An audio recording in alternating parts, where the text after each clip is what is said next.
Hello, everybody. Hello, participants. Hello, speakers. Welcome to this session of the UNESCO Chair in Learning Sciences. This session is called Teaching and Learning with Generative AI. It will last 90 minutes approximately, and it will be recorded, as you can see on screen. My name is Shahab Nastar, and I'm the Director of R&D at the Learning Planet Institute. I will facilitate this session. A bit of background: François Taddei, who is present here, president of the Learning Planet Institute, holds the UNESCO Chair in Learning Sciences, Sciences de l'apprendre in French, since 2014. In partnership with the Learning Planet Institute and Université Paris-Cité, the chair combines research, pedagogy, and technology to support teachers, researchers, and the youth in building a learning society for a sustainable future. It has been renewed in 2018 and 2022. A bit of context for our session now. As we all remember, ChatGPT, a generative AI tool, also known as a large language model, was launched only 16 months ago, but took the world by storm, specifically the world of teaching and learning. So we thought it was extremely timely to organize a dedicated session on the impact of generative AI on teaching and learning within the context of the UNESCO Chair. With 5 wonderful speakers, I'm going to present them now.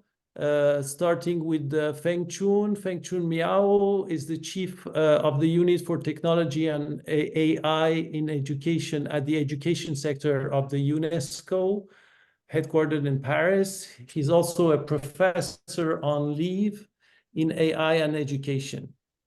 He's leading programs of the education sector of UNESCO on technology and AI in education, including the programs on guidance for generative AI in education, AI competency frameworks for school students and teachers, the report on AI and the futures of learning, as well as supporting policies on digital education, AI education, and open educational resources. He's managing the UNESCO Prize for the use of ICT in education.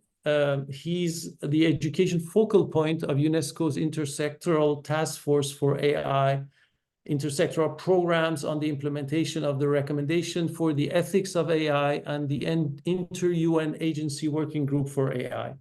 Welcome, Fengchun. Next, I'm going to present Delphine. Delphine Serre is an engineer, professor, researcher, and entrepreneur. She was ranked among the top 20 women transforming EdTech in Europe by Forbes magazine and received the Women's Scientific Vocation Award and Women's Innovation Entrepreneurship Award. Delphine is the co-founder and president of the Edu 2050 Fund based in Montreal. This fund brings together the major players in education around a new vision of education, centered on human potential and made necessary and urgent by the rapid rise of AI. Welcome, Delphine. Colin de la Higuera is a professor in computer science at Nantes Université in France. He teaches and conducts research in machine learning and AI. He's the founding president of the CIF, the French Informatics Society, and is currently a trustee of the Knowledge for All Foundation. In 2021, UNESCO renewed the chair he holds in open educational resources and AI. Welcome, Colin. François Taddei is the founder and chairman of the Learning Planet Institute. He's an internationally renowned researcher in evolutionary systems biology, but now he devotes his time to the learning sciences. With the support in particular of UNESCO, François advocates large-scale collaboration to build learning communities working together to find sustainable solutions in the education sector, as well as to achieve the SDGs. Welcome, François.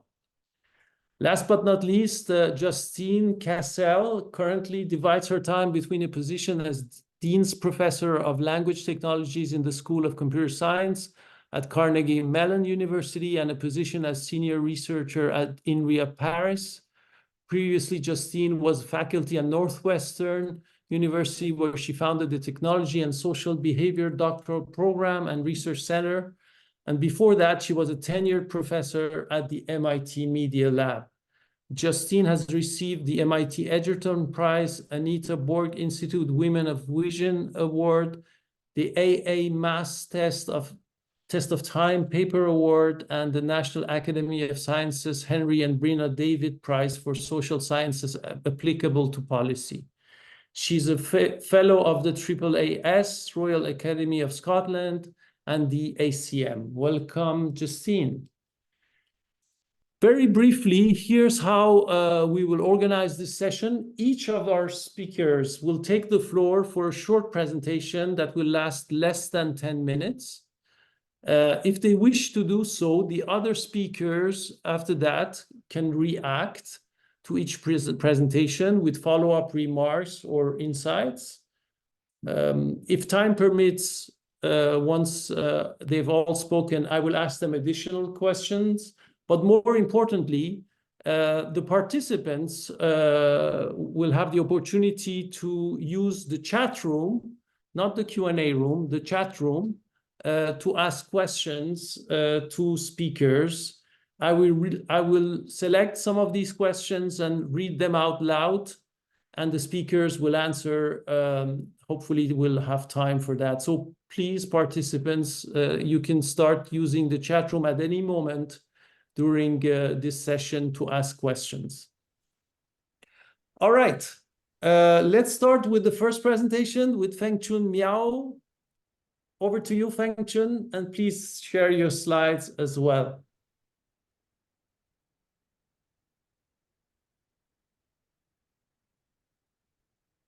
Thank you very much, Shahed, for the introduction.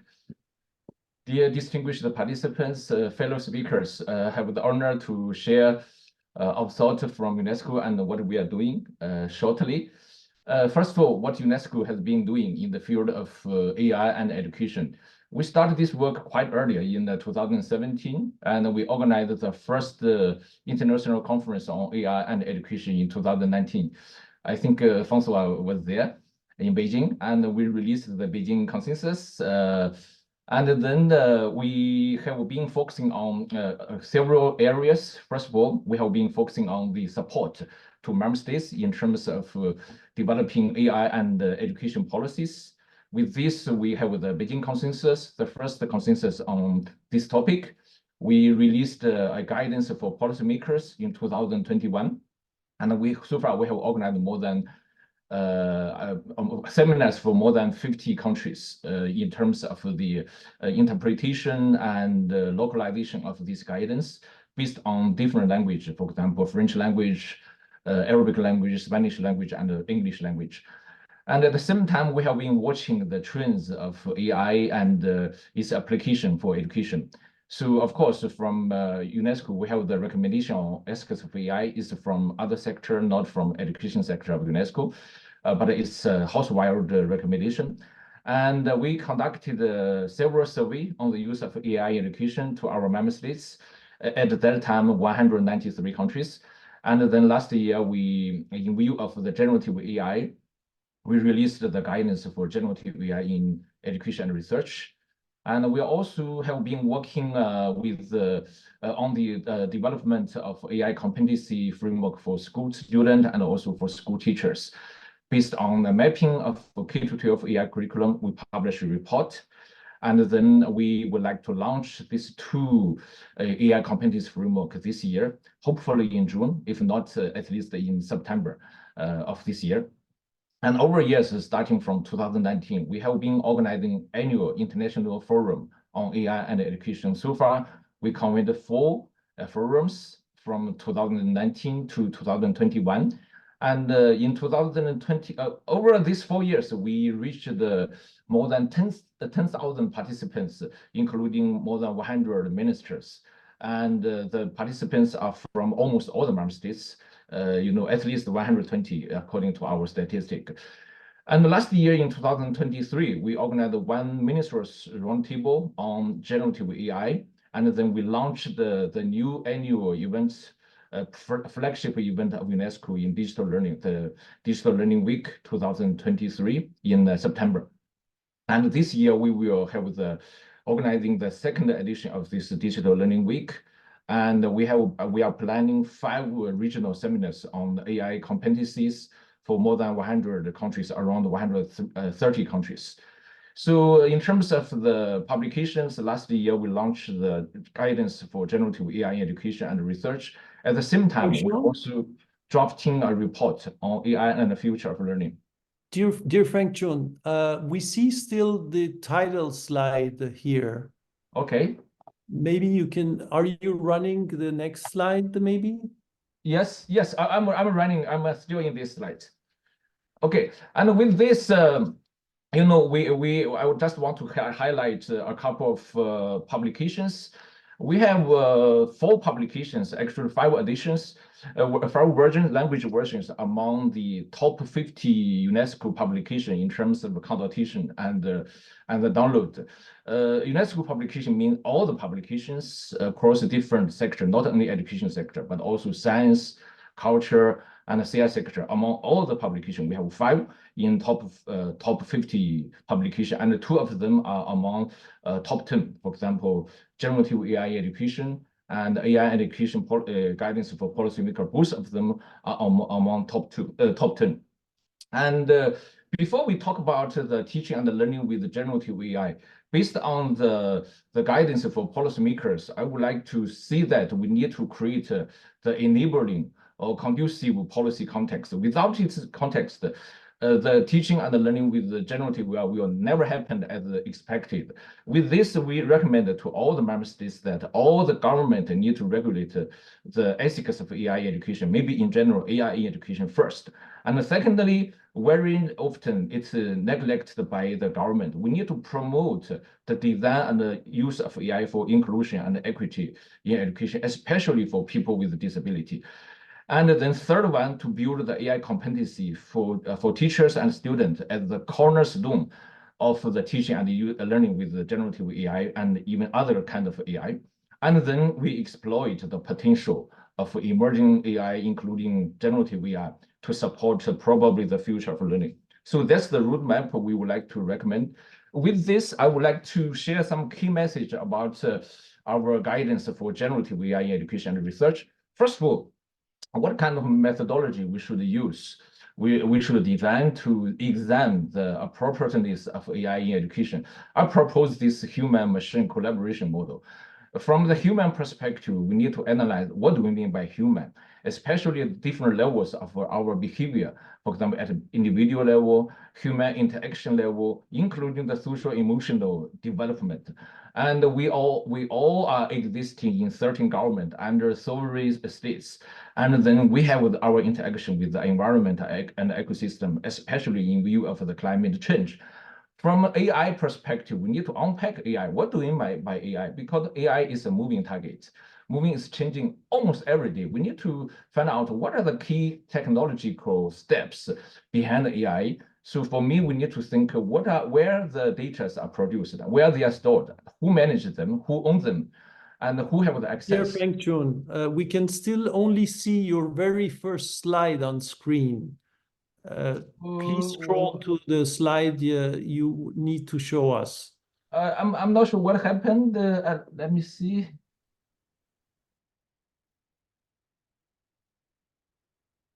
Oh, sorry. Now, can you see it or not? Perfect. It's okay? Yes. Okay, I should use the arrow. So maybe I should refresh, for the publication, this publication, that are among the top 50, and then that's the policy context that we would like to recommend to the countries. And then this is the models I try to show in terms of human and AI collaboration. So we need to analyze from different levels and also the different steps of the life cycle of AI system, including the production and storage of data, access and control of data, and also the data algorithm and the models used to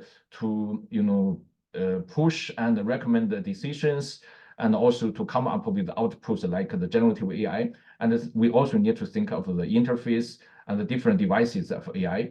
For example, if we analyze the ChatGPT, if we take ChatGPT number 3, version 3, we need to analyze where's the data sources. And I discovered some data, and they are not from nowhere. They are from our data, the data we generated from the web page, from the social media, and also from the library. And also they are drawing data from Wikipedia. And we also, the more importantly, we need to analyze what kind of language they use in terms of the data behind the data used to train the model. And it may not be a big problem for the people who are living in the US, in the Europe, because 98% of the language are from either from US or the US aligned countries, not from the other countries. If you look at the Chinese language, it's less than 0.1% of the language. Even the Chinese people represent 20% of the global population. So, and then the model, the methods used to generate output of ChatGPT is not explainable, and generative AI does not understand, even it understands the syntax, but it does not understand the semantics and the real world. So we need to understand what do we mean by AI, to unpack the AI throughout the life cycle, but also we need to think of our education, including the evolution of knowledge production, whether these tools will project the social value, and what kind of skills and competency, social emotional skills we would like to develop. So to me, the generative AI is AI inside. It's inside the human thinking process. So we use the same model. If we can see that, to me, the generative AI, we need to go back to what do we mean by the generative AI? The GPT, the T is transformer.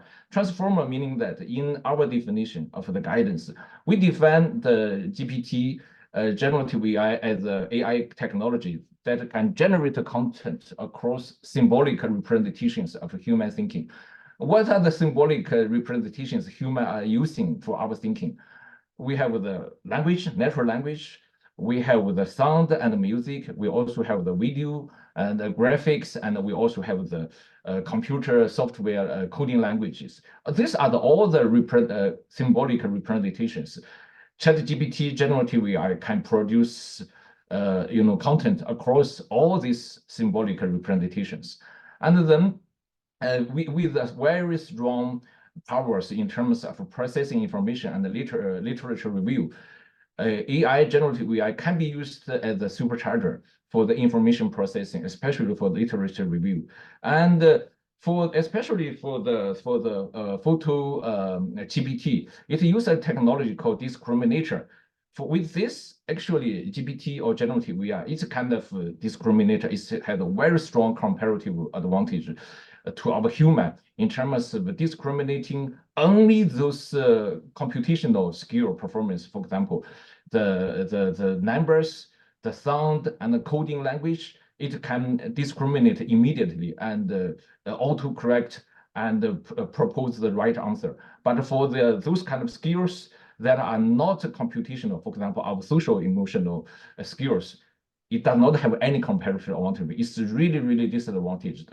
And it's blended, completely blended to the values and to the real world. It does not understand the real world. We need to realize this.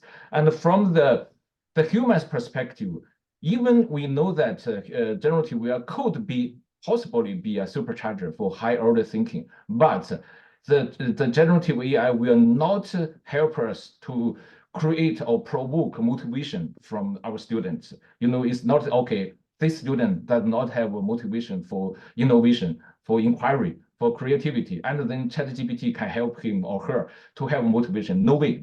Only human can do that. And if we want to do the scientific Fengchun, can you wrap up, please? We still need to have the human agency, and then we need to have the human accountable discovery and interaction, and then we need to protect the linguist and the cultural diversity. And to us, the generative AI also present a kind of new threat for the security of the digital learning infrastructure. And of course, it has a very, very greater harms for the environment and ecosystem. Before I conclude, I'm thinking that the teaching and the learning with the different technology, if we go back, with the traditional information and the communication technology, very much is a kind of externalized information processor. And if we will look at the last generation of AI, we call predictive AI, for example, learning management system, it is a kind of semi-internalized data advisor. It's very much facilitating our data analytics and to help us in terms of decision loops. It's the AI that coming into our decision loop. If we look at the generative AI, it gradually become an internalized supercharger for thinking, and very hopefully, probably, it can become embodied cognitive tools that is embedded in our thinking process, in our internal process. But we should not forget that there's some very hidden and neglect perspective is the ethics of AI. When we talk about the use of AI for teaching and learning, we should not forget the ethics, and we should promote embodied ethics of AI, and we should look forward to AI society. If we are entering an AI society, we need to think what kind of citizenship we want to create. I have many more slides. I will stop here, and I will come to the last slides to see that I want to ask the last question is that I know that many countries, many schools are testing the use of AI, generative AI in teaching and learning. I want to ask a very fundamental question. What this test will look like? Are we using the petrol engines as an indicator to test the electronic motor? Or which means, are we using the old ones to test the new bottle? Or are we using the new one to find the new bottle to fix? And then what sort of test can lead to the leap innovation in the pedagogy? Or even most fundamental question, especially to François, you are leading the learning science, learning theory, institute. Does the leap innovation in pedagogy really exist? If not, it means that we need to use the existing pedagogical methodology to guide the use of generative AI. If yes, we need to discover what will be the new pedagogical innovation that could guide the appropriate use of generative AI and the next generation of AI. So I come down here, but I need to see that we need to have really forward-looking views. We need to think what could be the post-AI digital community and learning. And because AI is become a kind of coexisting human by design. So I finished my intervention. As I expressed to the moderator, I will not be available for the question and answer. I have to leave for another commitment, but I have the pleasure to join you today and to share a few ideas. Feel free to write to me if you have a question. I also have a LinkedIn post. As many of you know that, you can also ask me some questions. Thank you very much, and wish you a success event. Thanks very much, Fengchun. We are very much tight on time, so and I know you're busy, so thanks very much for the presentation. And I will move to Delphine, if that's okay. Over to you, Delphine, for your presentation. Okay, well, thank you, Shahab, for the introduction. It's a pleasure for me to be with you today. Well, I love the presentation of Fengchun. It was, I think, a good introduction of the topic that we will all address today. I will continue directly based on the conclusion of Fengchun, and we didn't talk before, so it's really by chance. And I will use just very few slides. Let me just share my screen and just tell me if it works when I share my screen. Here you may. Are you able to see my screen? Yes? Yes, we can. Okay. Here. Okay, well, perfect. Well, actually, Fengchun was talking about lots of things that happened last year. Well, over the past 16 months, as you said in introduction, Shahab, basically since the launch of ChatGPT, we've seen the word of education, well, this word that we are all working on and that we are all passionate about, I guess, I like completely shaking off. And actually, it was very interesting to see it, but also to be part of it, to be part of this like hesitation and brainstorming with educators, director of schools, president of universities, teachers, who were all discovering AI. And it was all the more interesting to see that when we come from the tech world, as some of you come to, or the scientific world, and we already knew about AI. And what was very interesting is that lots of sectors have already been impacted by AI, and but the education was not really impacted. And so this is the first time since the past let's say 80 years after, well, since the Second World War, basically, that education is really impacted today, and that we collectively have these reflection.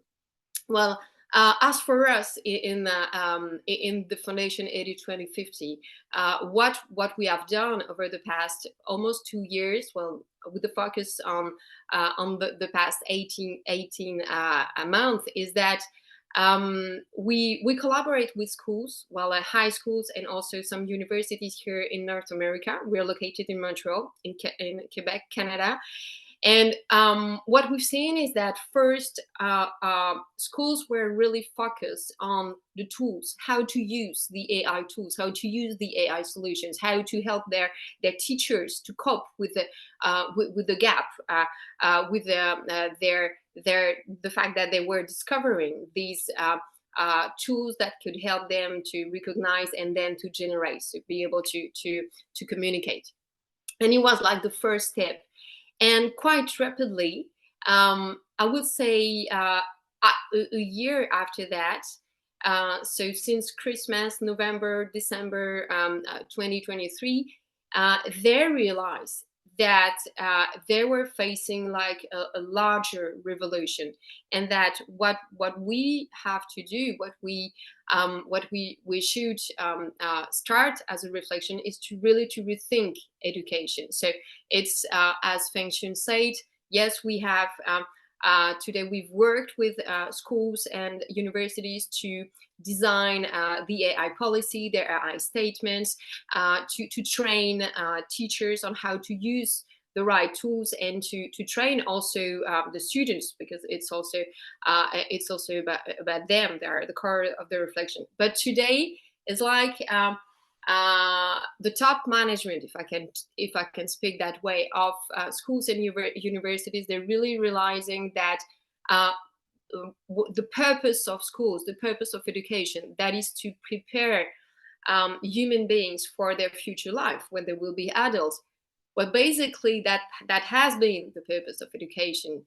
But the thing is that today, when we think, or when we try to have a look at this future, we are almost like this picture. It's like we are driving on a road, and there is a fog, like a very thick fog. And so as we all realize that, as these educators, these director of schools, they realize that they are really questioning about the role of education. What should they teach, as Fengchun said, as future skills, and how to teach them. And if we raise this issue, what is interesting is that we first have to understand what will be the future abilities of AI solution, what will be the future capacities that will be developed with the AI technology. And what we know is that in the very, very next future, in something like 2 or 4 years, we will see, after generative AI, you remember we have the recognition, then we have the generation, and the next step that will be in 2026, maybe 2028, would be the capable artificial intelligence. You know, these solutions that will be able to design an entire process and to describe each stage of the process, and then to implement this stage in a very logical way, and to get connected to API, to design website, to trigger phone calls to your suppliers, to your to your clients. It could be human or also AI solution. The Turing test is today running on these capable artificial intelligence solutions, and we know already today in 2024 that capable AI will also create disruption, almost the same way as generative AI has created. And so in every sectors, and education will be impacted too, of course, as it will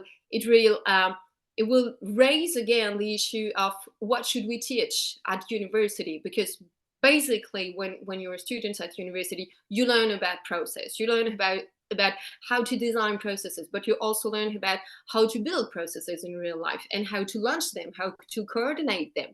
So as soon as we will have these solutions that will be able to achieve all the stages, then it raises the issue of what we will have to teach, and also the issue of the jobs that are related to these abilities.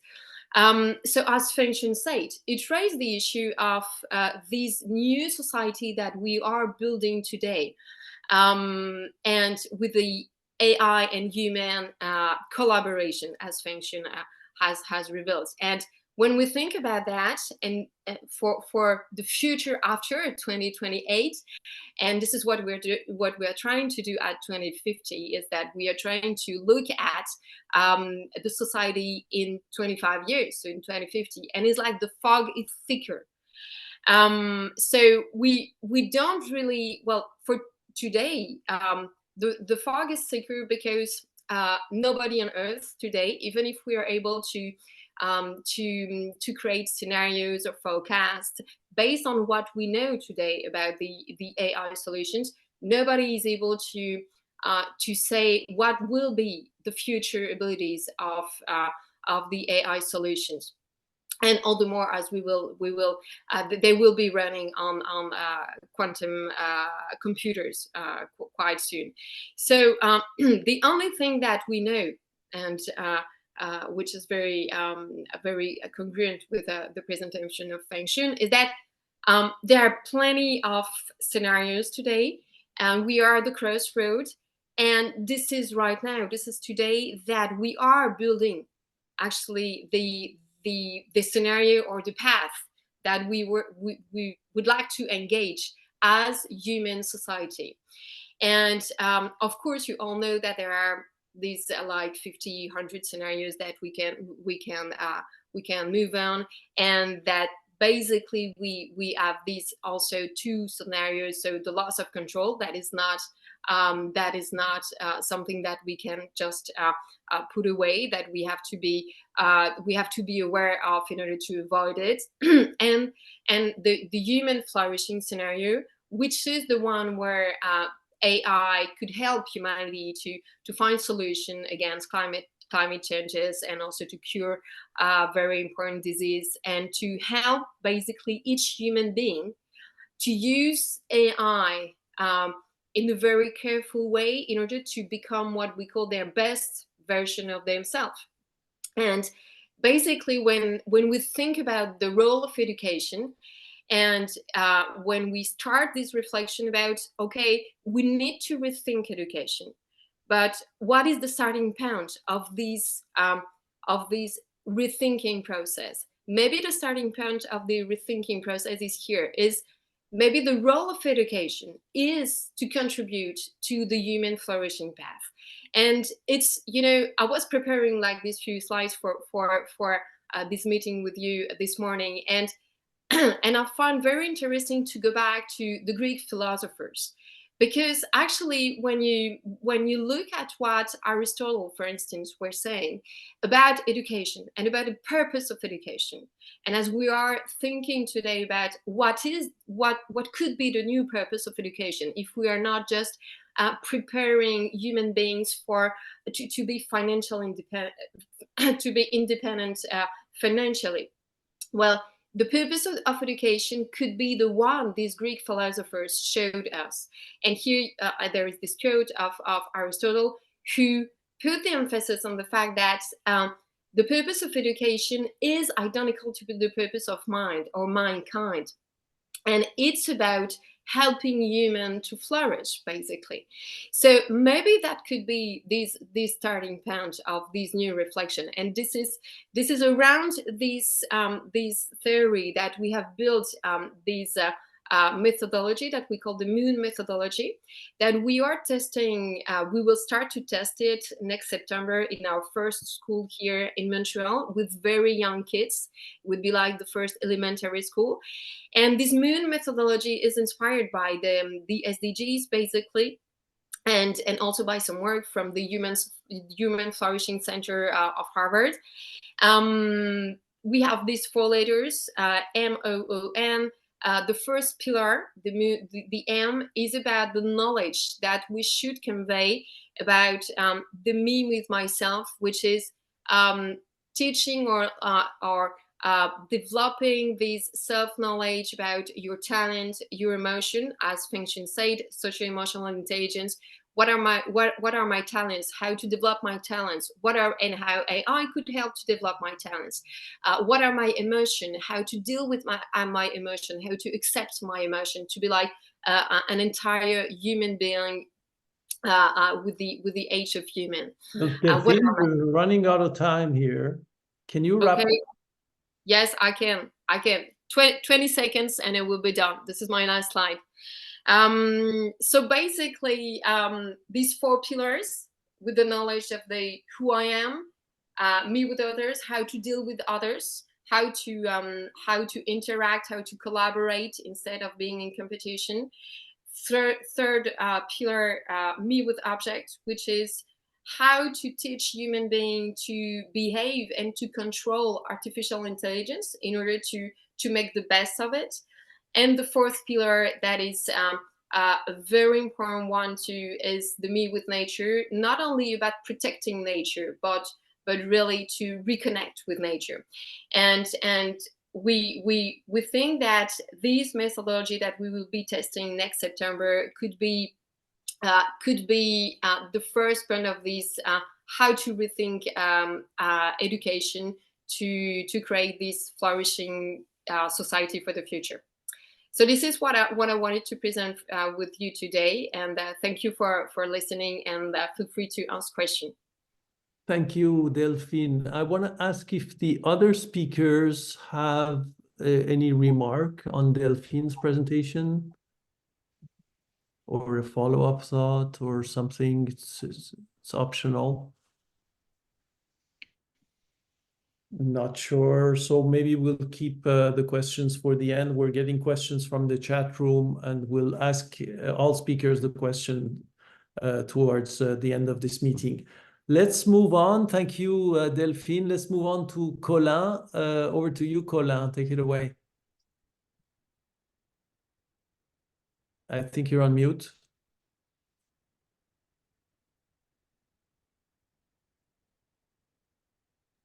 I know, one thing at a time. So you should be able to see my slides. And if they don't move at some point, you let me know. So thanks a lot for inviting me. And I had a long slide, which I would skip, explaining who I am and what we do. We are another, and I won't show the slide, I'll just say something on this one. So I'm based in France, in the city of Nantes, at the Nantes Université. And we also have a UNESCO Chair, which aims to relate 2 topics, open educational resources and artificial intelligence. And it may not seem that these topics are related, apart from the fact that UNESCO has a key interest in both, but they are interesting to look at together, because you need openness in order to share information, and also AI can play a role in order to help with openness. Anyhow, the key elements I'm going to give here are related to, and this is where something should happen. Okay, related to a couple of actions that we've been taking over the past few years. First one is we've been involved in a project which was called AI for Teachers, which was one of these Erasmus Plus European projects designed to start thinking about how do we train teachers for AI. This project actually started around 2021. So we're talking about there's pre and posts. So this is a pre-ChatGPT project. But already then we were sort of suspecting that AI was starting to play an important part, typically in language teaching, for example, where the teachers had already to cope with the presence of tools like DeepL or like Google Translate, and we're having trouble to actually get where they wanted. The goals of the project were the 5 that were there. So 3 of them are pretty technical. It's, how do we make sure a teacher is able to use an AI in the classrooms, knows what it's about? And the 5th one is more about the aspects, the human-centric aspects and ethics. And at the beginning of the project, I slipped in 04, Objectif 4, which was, are we going to be having to learn differently? And at that point, it was just so strange a topic that we didn't really even address it during the project. I think this is becoming the key topic today, and this was clearly put forward by the 2 previous speakers. Okay, so we didn't address it because it was too early, but in this moment, people are asking themselves questions like, are we going to have to learn some differently? Or even is learning about something completely different a point we hadn't understood? Do we have reasons to learn that have changed? So this project has worked, and we produced a MOOC, and we produced some resources. Like, for example, let me publicize a textbook that we came out with in January, and that has been widely distributed. And as I was saying, which is that we're trying to relate openness with AI. So in this case, we then try to use AI on the textbook to try and distribute it into other countries. And so we're now using ChatGPT to translate the textbook and then work with communities to try and see how we can pass on the information. So it's an interesting sort of combination between human intelligence, collaborative intelligence, and artificial intelligence. So the questions that were raised during the project have been raised since, and I also worked in the groups that Fengchun was mentioning, are things like, why do we want to train teachers and why do we want to train students? Very quickly, why do we want to train teachers? Perhaps most importantly, because the students are already using heavily AI. We're starting to have an understanding that whereas we were thinking AI in education was a topic where we, the teachers, or we, the decision makers, had to decide in which way was AI going to be entering into the education system, that's not what's happening. What's happening is that the students and the pupils are getting hold of AI, are inventing the rules, are inventing the ways of doing things, and we're going to have to adapt fast. So teachers have to understand what this is about, because it's here independently on what instructions we get from ministries or from headmasters, the AI is going to be there. Second thing, and this is an important question, is that is for perhaps one of the very first times, AI is helping us to develop our practices and to gain time. It is a fantastic achievement. Usually when, my administration introduces something, it's going to take me an enormous amount of time, and I'm not even sure we're going to get better results. In this case, there are many examples already of teachers achieving more for less. And that's another reason for which we should be training or learning about AI. And the third one is because there are some crucial safety issues. And again, Fengchun pointed some of these questions. It's about safety in a general sense. Safety means ethics, means justice, social justice, means equity, and so onwards. So are we going to have to train the students? Well, yes, because we know that the jobs of tomorrow are going to be linked, if they're not already linked with AI, and that they're going to be needing AI in all sorts of situations. One of the reflections I'm having in this moment is that when we're thinking what the purpose of education is, and I loved the Greek idea of saying it's just the same one as for man, actually saying it's the same as doesn't work. It has changed profoundly sometime around the 30th of October, 2022. The purpose of education, or one of the purposes, is to make those kids, the future adults, able to, in French you say, mobilize one's knowledge. So it's not a correct wording in English, and I haven't found anything good. But the idea is that in situations related with your jobs or with democracy or with seeing your doctor or whatever, you're going to have to find yourself in a situation where you have to use, reuse, check for your knowledge in order to solve a question. And that has changed since the 31st of October 2022, because part of our knowledge is now the access to this sort of personal assistant, which is ChatGPT or other generative AIs. And learning how to be tomorrow in that situation where mobilizing my knowledge will mean mobilizing the things that I've really learned, but also things that I've seen and that I know enough about to be able to ask the right questions, that is probably what education is going to be about.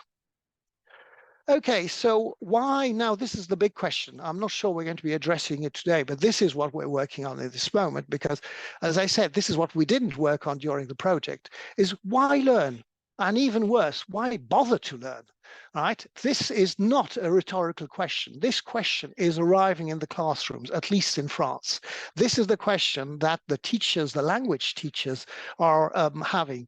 And of course, if they've got the first question, which is why learn, they also got the question, why teach? Now, if I'm teaching something that is regarded as completely useless, needless, because there is this new idea that the knowledge is just low-hanging fruits that I can go and pick, why learn?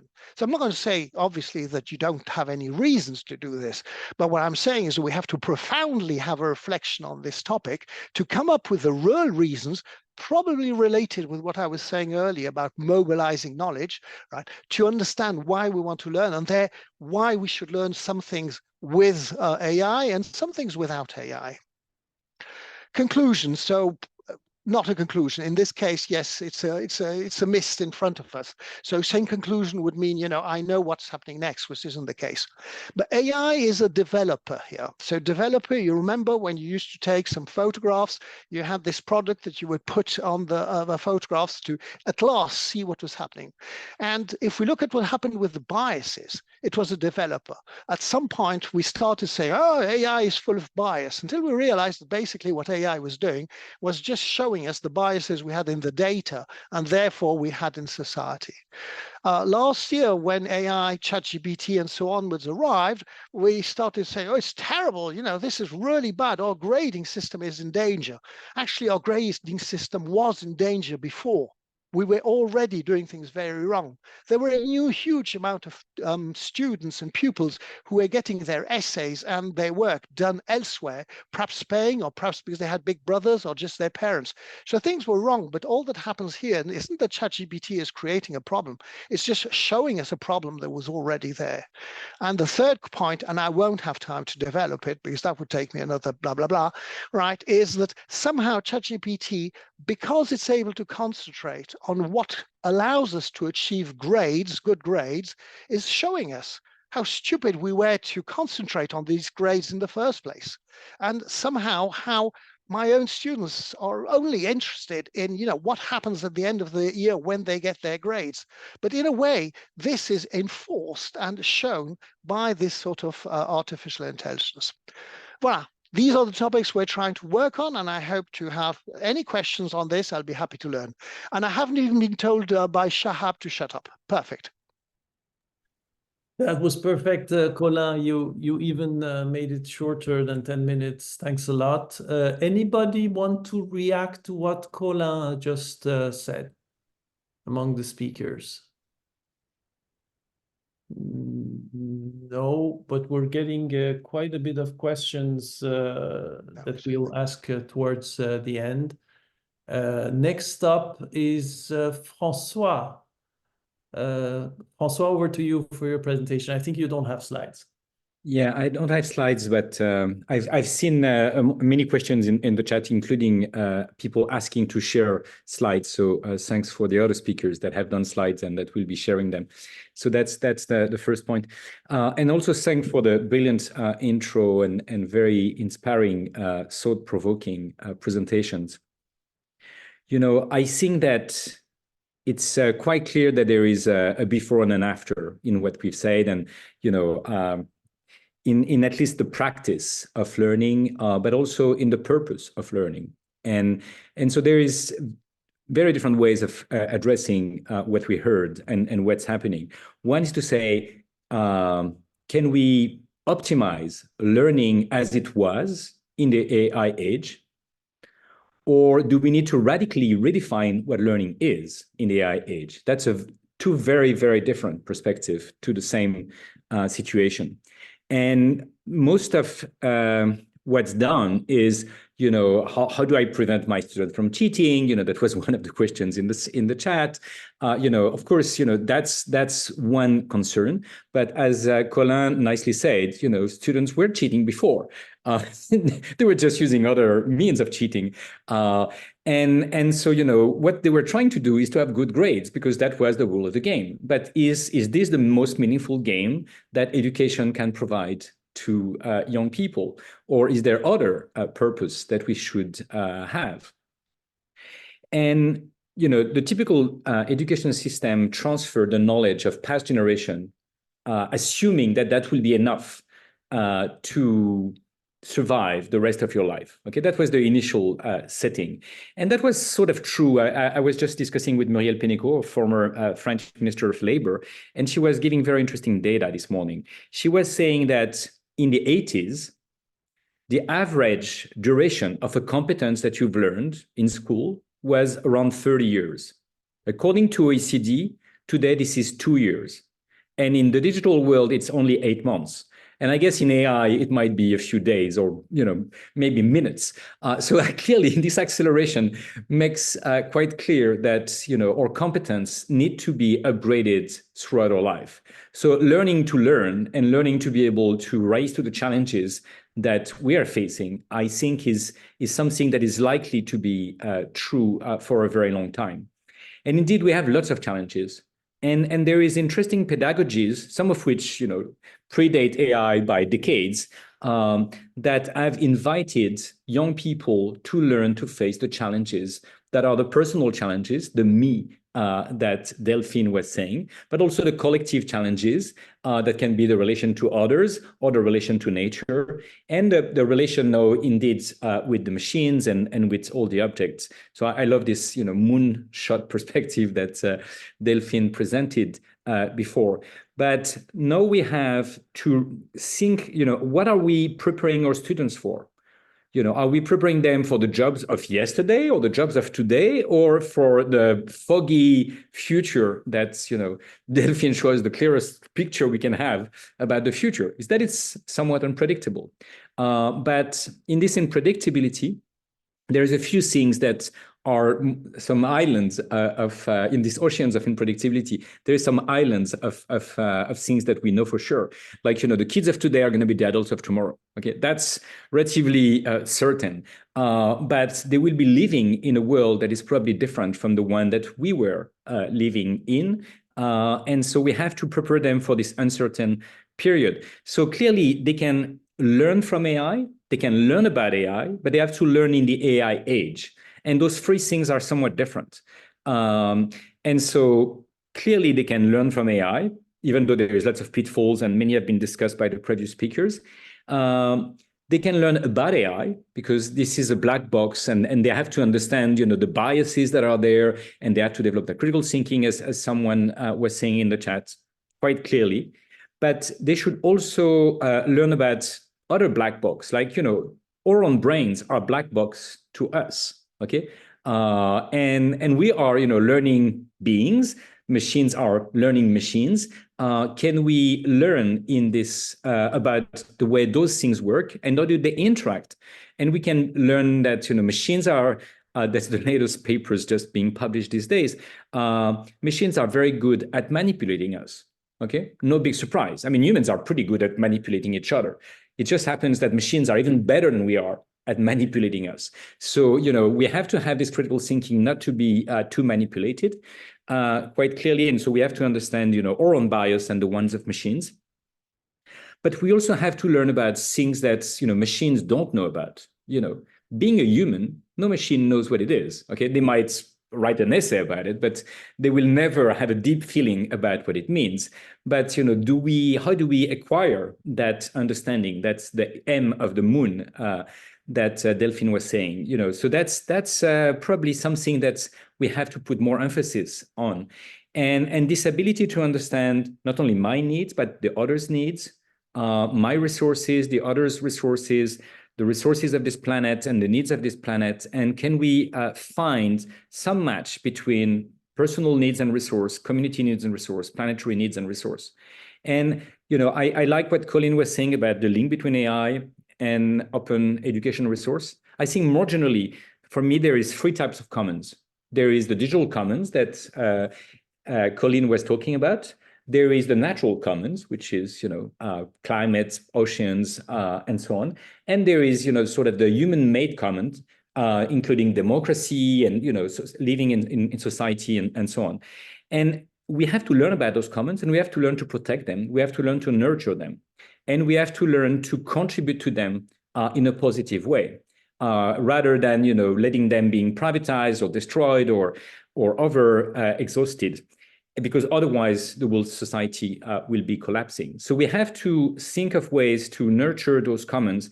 And I think maybe the new purpose of learning is to contribute to common challenges that we have and provide new solutions, create new open education resource, new data, new software, new ways of protecting nature, and new ways of, fostering democracy and so on. So maybe that's, another way of giving ourselves purpose is to learn to live together in the AI age, together among humans, with the machines, but also with the rest of nature.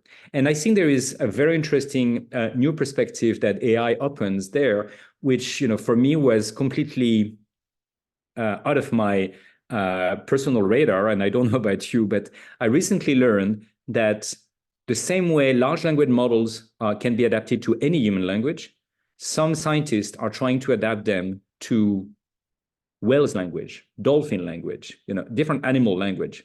So, Delphine was talking about the Turing test. What about the Turing test for whales or dolphins? Okay, can we have a meaningful conversation with this other species about, say, the sake of the ocean or the best way to, treat our commons?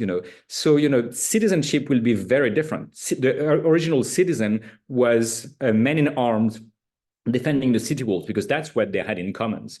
And that was, by the way, very exclusive because women were not citizens, children were not citizens, migrants have never been citizens, and the city walls separated humans from nature. So, we are entering this age of planetizenship, where the city walls is not the right geographical definition of citizenship, but the planetary boundaries are the one that we have to take into account. And so we have to be able to address this and realize that we are not the only intelligent beings on this planet. Okay, there is artificial beings, there is other species, and we have to learn to live together on this planet. And I think the ethics of learning to live in this complex planet with all these different forms of intelligence co-evolving is something that we have to learn to do. And ethics is not an easy thing to learn. I mean, if we were perfectly ethical, the planet will be in a much better shape and our societies as well. But that's clearly not the case. And being perfectly ethical is not easy. And actually, some people claim it's impossible in a society that is so imbalanced, where every one of us, produce carbon footprint and biodiversity exhaustion and so on. So actually, some kids, that have read the IPCC report, the International Panel on Climate Change, have concluded that the only way to have a carbon zero footprint is suicide. So clearly, what do you say to these kids? Okay, it's not only the purpose of learning that Colin was talking about, it's the purpose of living. Okay, and interestingly, psychiatrists these days are answering to this sorts of tragedy by saying, if you commit suicide, and if everyone believing like you commit suicide, then the planet will be full of Trump, Xi Jinping, and Putin and others that will finish destroying the planet. So if you care about the future of the planet, do stay alive, but engage and be an actor of change. Or an actress of change. And so that's what we need. We have to be able to transform our ethics and our society, and therefore our education system. And so AI is giving us a good excuse to do that, because we can't just continue the previous system. And so we have to be able to contribute to this. And interestingly, about becoming more ethical, there is lots of questions of how do you make machines ethical? For instance, one question that you can ask those large language models, as I did, is how should a superior form of intelligence treat other forms of intelligence? And, the classical answers that humans have used is that, we're superior, therefore we can treat all the inferior forms of intelligence the way we want. We can eat them, we can destroy them, we can, destroy their habitats or put them in a zoo or put electrodes in their brains and so on. Okay, so that's one way that we've been using. Interestingly, when you ask these questions to a machine these days, it says, no, this is not the way it should be.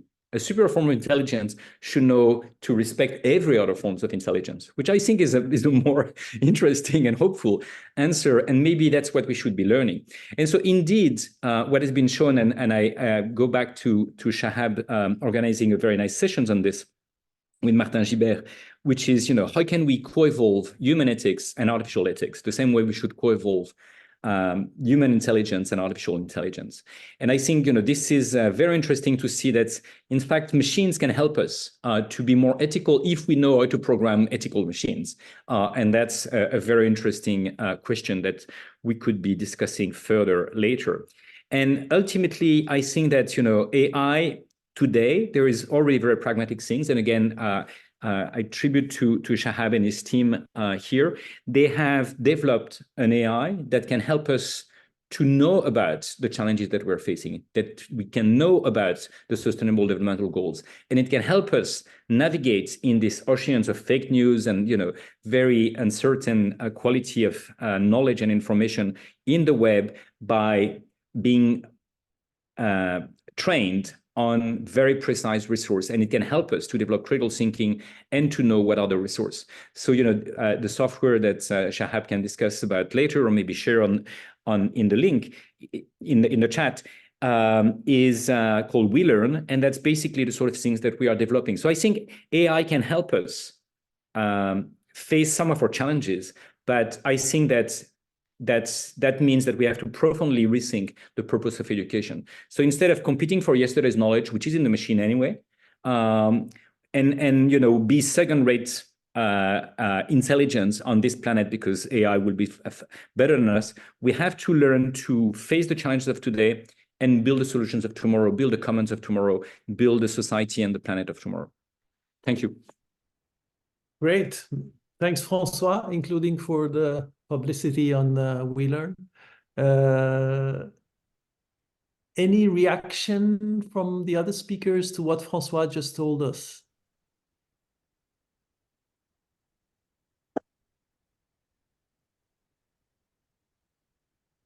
If not, I'm gonna give the floor to Justine.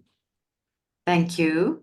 These have been wonderful talks, and it's hard to imagine what I could add, except to say, yes, I agree, I agree, I agree. I have been working with AI and education since the year 2000, and I think it's important to remember that AI was not invented this year or 3 years ago, but the term was first used in 1956. And we've been working with it ever since. And in fact, the very first use of AI in August 1956 was a system that learned, and that was a model for how humans learn. So this has been a very long path to where we are today. In my own work, the systems that I build have been both for formal, that is school-based learning, and informal learning. But I take a somewhat perhaps different perspective on things, and one that is in part influenced by a novel that I read many years ago. Many of us in AI have been influenced by science fiction, and I am no different in that way. And a book that really influenced me was called The Diamond Age by Neil Stephenson. And in this book, a young girl who is quite poor by accident comes across a learning companion, an AI learning companion that was built for wealthy girls. And that learning companion accompanies her throughout her life. And it helps her not by giving her information, but by making her struggle with the world around her and reconcile different beliefs about the world around her. And in all the work that I have done and all the systems that I have built, I have stayed as far away as possible from AI as oracle, AI as expert, AI as source of information. And instead, the systems that I build are listeners and not speakers. And in fact, a whole series that I built for young children to help them with literacy was called story listening systems. because our young people don't need any more sources of information, any more adults talking at them. What they need is to listen. They need to be listened to.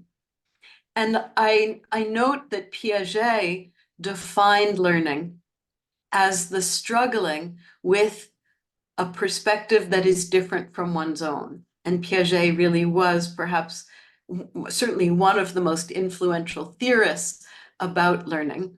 He said that when children encounter a perspective that contradicts their own perspective, and they reconcile those two perspectives, that's where learning occurs. And so the learning companions that I build, that are peers and not adults, present an alternative perspective and push children to reconcile those different perspectives. So for me, and for the children that I work with, AI can be a really excellent listener. And while there are many negative things about generative AI, the kinds of disinformation and its facility with disinformation, there are also some very good things about generative AI. And one of them is that it is an always available, 24 hours a day, 365 days a year listener. And so when I think about what we can build and what we can do with the systems around us, I think about building systems that encourage children to break them, systems that don't work quite right. And that's certainly easy to find.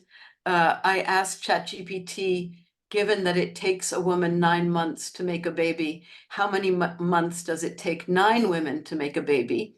And ChatGPT confidently replied, it takes 9 women 1 month each to make a baby, which is perhaps interesting philosophy, but terrible biology. And asking children to find those flaws, to learn, as several of you have said, what counts as evidence and how to have different perspectives to make sure that what we believe has been reinforced by many other different sources of information. ChatGPT is good at helping young people do that. And through that, it can help them not only with learning per se, but also with self-efficacy. That is, the belief that one can be an agent of change in one's environment, the belief that one can acquire education on one's own, that one can seek out opportunities to learn. I note that in France, a lot of the children who are called décrochés du système d'éducation, the children who have detached from the educational system, the formal educational system, many of those young people, while they have detached from the formal system, have enlisted themselves as educators, recording videos about topics that they're passionate about, teaching science to other children their same age or to younger children. And there is a field in AI for education called teachable agents, where we build agents that learners teach rather than learning from. I don't want to take up too much time because I know there are lots of fascinating questions. Right now, my students and I are building a series of systems that are learning companions for children in middle childhood from age 5 to age 12. And we are using neuroscientific evidence to improve the power of those systems. And I should note that I'm looking for schools to partner with and after-school programs and other kinds of places where young people gather, where learners gather. So thank you all for the amazing things that you've said. And thank you for these amazing questions in the chat. Many thanks, Justine. That was awesome. We need your optimism about AI in learning and teaching. We have 20 minutes left. I have plenty of questions myself that I'm dying to ask you, but I'm going to give the priority to the chat because we have a lot of good questions there. And I'm going to read out loud some of the questions and ask you to raise your hand if you want to answer. One question we got is, will we have to rethink what a good student is and redefine expectations? Any takers? Yeah, I love that question. I love the way, you know, someone summarized what was happening in Canada, saying, you know, we don't want the best, don't want to have the best students in the world. We want the best students for the world. Because first, you know, not everyone can be the best in the world by definition, but, you know, everyone could contribute to be, you know, the better, the best possible for the world. And I hope, you know, the AI is also trying to be the best for the world, rather than necessarily the best in the world. And you know, I think many companies should be inspired by this, and maybe, you know, a governmental regulation should go in that direction. I think that would make a big difference. Among the other questions that I've seen in the chat that I think are really very relevant are the abilities of the young people to be active participants in these conversations.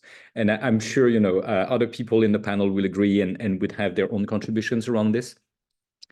So, you know, for having co-designed the Learning Planet Institute, I mean, all of its dimensions progressively over 20 years with students, we know that, you know, this is the best way to do something that is meaningful to them and that, you know, help them to have the impact that they want to have on the world. So I personally completely agree with this. Plus, I think that they understand the possibility that are emerging much faster than not necessarily the people in the panel, but most adults, most teachers, and so I think that's we should definitely have a meaningful intergenerational conversation with the students around this very question that we've been debating today. And I think that in order to do that, you know, why are we learning at all, you know, and, you know, how are we learning and when, etc. I mean, ask all these why questions, all the W questions we can ask about learning today. We should find the answers and co-define the answers with the young generation. I'm deeply convinced that this is one of the best ways to move ahead and to do this in some intergenerational way. And because, you know, indeed, they don't necessarily know the history of learning or the history of AI, the way Justine was reminding us.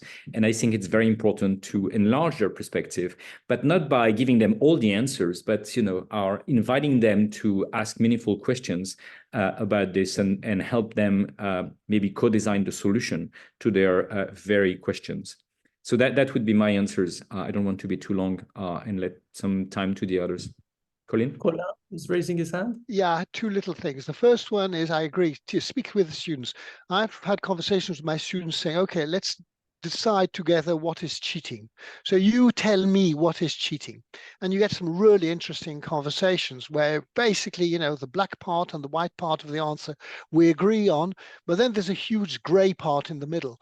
And through their analysis, you as a teacher reach very quickly some contradictions, things that you wanted to say was cheating, and then they actually make you realize that perhaps it isn't, and so on. So it is important to involve them very much. The second thing I want to say was the word good from the question. I think it matters to understand how an AI system, but more inside AI, the key of AI, or one of the keys, is machine learning, how machine learning algorithm actually works. And so it works because it's an algorithm that's going to try and find some rules. And as soon as you've started working there, you need to define good to be able to say, is my algorithm working? So at that point, you start having some function, an error function or something, to say if your algorithm works better than the other one, because you're going to have to compare things. And if you start doing that, you end up by doing mathematics. What mathematics? You're going to try and solve your learning problem as if it was an optimization problem.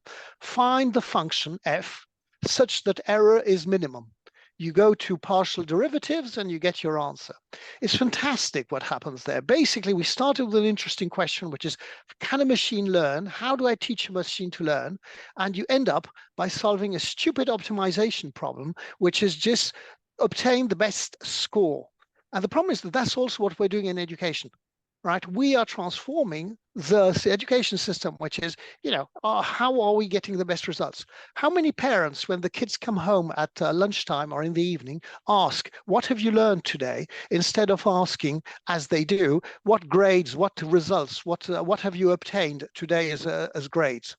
Okay, so we have all collectively transformed the system of the idea of learning into an idea of obtaining grades. And we have to turn away from that very, very quickly for all the reasons that were said during the panel. Thanks a lot, Colin. Any other comments to this question, Delphine? Yeah, very briefly, but I completely agree with François and Colin. I think that this question, actually, it could seem like a very simple question, but that's what this question is at the core of the process of rethink education that we should have, because it raised the issue of the purpose of teaching, the purpose of education, and actually this good student has been for the past years a student who understand, who had grades, like good grades, and we all agree on the fact that these evaluation systems should also evolve today, and because it also entails competition a lot, and this is something that we have to reduce. But it was a student who was able to have good grades in his or her understanding about the outside world. And we all agree that this understanding of the outside world is not sufficient today, and that the purpose of education should be to help students, human beings, kids, to better understand the world outside them, but also the world inside them. Because when we are a teacher, and we all have been teacher, I've been a university teacher for 15 years, it's always like a failure for us when we see what we used to call the best student in our at the university or in the class. And these best students, when they are 40, 45, 50 years old, we met them and they said, you know, I was so sad in my life. It was like I missed so many things in my life, like I made mistakes. And if I could do things differently, maybe I would make other choice. And when we were teaching to this person, we were just like focusing on grades and on the world outside them. So I think that these good students in the future, well, I hope, maybe it's not I think, but I hope that these good students in the future will be someone that will have the motivation, will show the motivation of understanding the world outside him or her, but also understanding the world inside him or her, in order to reach this meaningful future for his life, her life, and also for the world. And here, I think that if we manage to do that, we'll manage to reach quite a lot of points that François has introduced in his presentation. Thanks, Delphine. More questions from the chat room. I'll read this one. There's a growing sentiment that AI, while enhancing efficiency, may inadvertently stifle human creativity and promote a culture of complacency. How do you propose we navigate this delicate balance between leveraging AI for productivity gains while safeguarding the creative spirit and fostering proactive engagement? Anybody? Well, I would say that here we need to once again focus on the AI as partner and not as a perfect partner. There are certainly ways in which AI can generate images and videos that learners couldn't generate on their own. But maybe it's up to us to help learners use it for that purpose, and not to homogenize the outcome of assignments, for example. Mm-hmm. Delphine, you have raised your hand from before. Yeah. Well, yes, just two interesting things that we've discovered over the past months is that, well, the first one, we worked with some companies here in North America, and it happens to us to work with creative companies, like companies who are working in communication and they have to design new launching campaign or new communication campaign, promotion campaign. And as soon as generative AI has been launched, well, lots of people in this company, they sort of discovered the solution and they started to use the solution. They started to use ChatGPT, they started to use Midjourney. And at the very beginning, it was like, there was like a warning from the top management about using this tool for the same reason. But actually, it happens that it's when we say that it could foster creativity.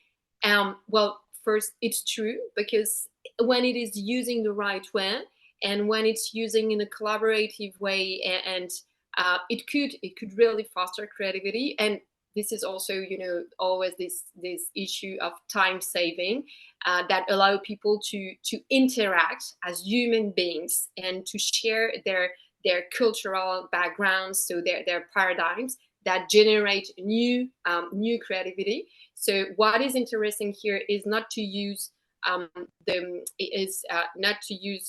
solution just one-to-one, but to use the generative AI solution in a collaborative way, and that helped to co-create, so to maintain creativity.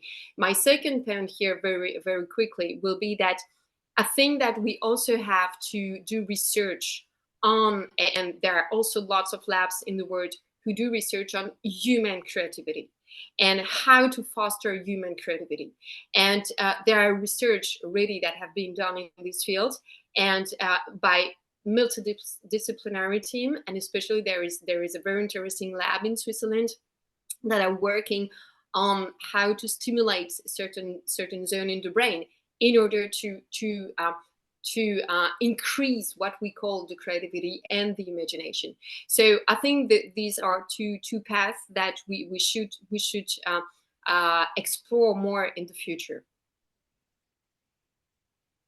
Thanks, Delphine. Colin has a comment. So it's less about the artistic sense, but it's more about a really very concrete problem we're starting to have typically with the language teachers.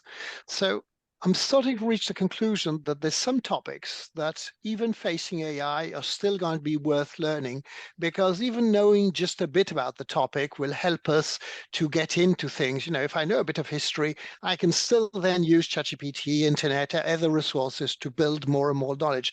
I don't have to be better than the machine to be able to use it. But then there's topics like languages, and there, in a way, AI, I think, is going to hinder the reasons or the motivations we will have in learning a foreign language. Okay, in this moment we're speaking English. For many of us, it's not our natural language, but that's tomorrow. We all know that we're going to have tools to be able to deal with such mundane things. So here are topics. You know, the idea is that in what cases is AI still going to allow us to be mediocre? That's in a way the way I put the question, right? There are topics where you will be allowed to be mediocre, and it will still help you because you'll still be able to do some things that you wouldn't be able to do if you knew nothing. But there are topics there where I suspect that being mediocre is just going to be just as pointless as knowing nothing at all.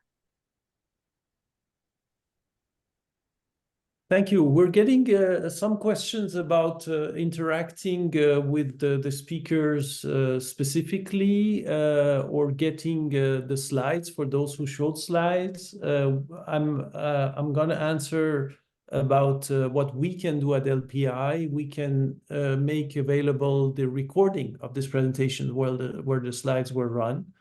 And that way people can have access to the slides. I think that's the simplest way. If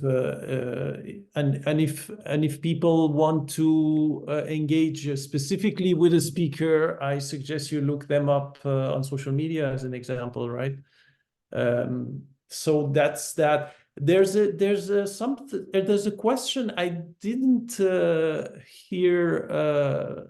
I didn't see in the chat, which is about the environmental costs of generative AI. It's not specific to teaching and learning, but any comment on that? There was an article in Nature a few weeks ago that was very eye-opening, at least for me, in which they said that in one assessment, generative ChatGPT already uses the equivalent of 33,000 homes in terms of carbon footprint. Any comment on the environmental costs? Isn't generative AI a bit like using an SUV to go to work? It is. We're lucky that that's an active field of research. And, you know, we talk about big data all the time, but a large number of the phenomena that are important in education are small. That is, they may not occur frequently, but they have an outsized importance.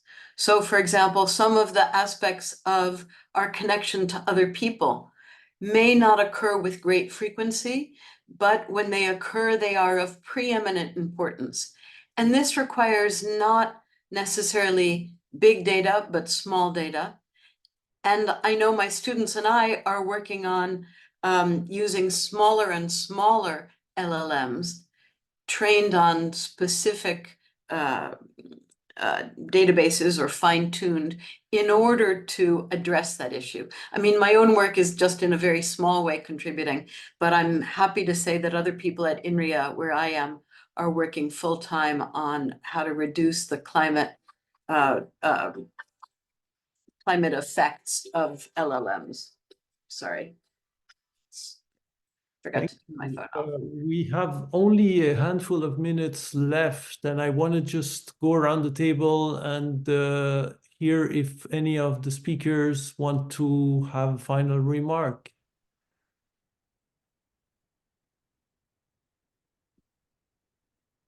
Anyone? On any? I was just going to add that one of the things that was raised here that I think is really important and that we may not pay enough attention to is the relationship among learners. So Delphine talked about a heartful education, and a heartful education is not just a student's relationship with his or her teacher, but a student's relationship with other students who share an understanding of the world and who build bonds with one another. Some of the work my students and I are doing now is about how we build bonds with others and how do we protect those bonds and the building of bonds in an era of AI. So I think this focus that a number of us have had on the heart of education, both what's core to education and on its heart, is really something we have to keep in mind in an increasingly machine-led educational endeavor. Thanks, Justine. Any final remark from any of the other speakers? Delphine. Delphine. Well, a very last one, because I love what Justine just said. It just reminds me that when we are talking about education, most of the time we only focus on educators, on teachers. But in these landscapes of education, there are the students, the teachers, and also the parents and all the other people. And I think we also, especially today, we also need to try to help the parents as much as we can. And I love what Colin just said a few minutes ago when he said, when the kids came back home for dinner, parents, they don't ask them about how was your day, or maybe they do, but basically what was your grade. Maybe a short, very personal story. When my son come back home for dinner, we have a rule for dinner, and the first question is, what was your favorite moment of the day? So we don't ask question about the grade. Well, he's just 9 years old. Maybe that's the reason why. But and you know why we ask this question? Because when I asked the question, what did you do during your day? Well, most of the time he answered me, I don't remember, because he was just playing with his friends, and And this very different question, what was your favorite moment of the day, just trigger the memories, and then he's able to talk about the favorite moment of the day. And so as a parent, teachers, and also like you researchers, I think we should not forget the parents, because they are a big part. They will play a big role in this educational transition too. Great. Colin, I think you have Yes. Yeah, I had very quickly. The way I saw 2023, it was just an avalanche of technical novelties, of having to cope with the technical aspects. And I've got the feeling that in a way, we had to defer these questions for later, right? With the questions of why learn, how do we learn, what should it all be about? And now they're arriving in let's say, in an urgent way. I mean, we get a lot of teachers who basically in 2023, they went through it, they didn't understand what was happening, and they just thought things were going to solve themselves. They were going to solve themselves because the minister was going to say this is the rule, or the headmaster, or something was going to happen, or the technology was going to come up with a wonderful detector, and that didn't happen. Right. And so now they're saying, 1 second, we can't go back and have a second semester or just 2024 like 2023. So everybody is now in this moment saying we need answers, and nobody's expecting these answers to be technological. And that's interesting. Great. We'll let that to be the last word, unless somebody has burning. Just to finish, I like one of the remarks in the chat that says AI is going to make us more human. I think, hopefully that's where we should be going, because indeed we've been somewhat robotized by some of the education system that, has many partners, as Delphine was saying, but the central state is a key partner in defining, in a very top-down way, what should be learned by every kid at every moment. The French archetype is the Minister of Education wanted to be able to enter a room in the 19th century and be exactly hearing the same thing at the same time in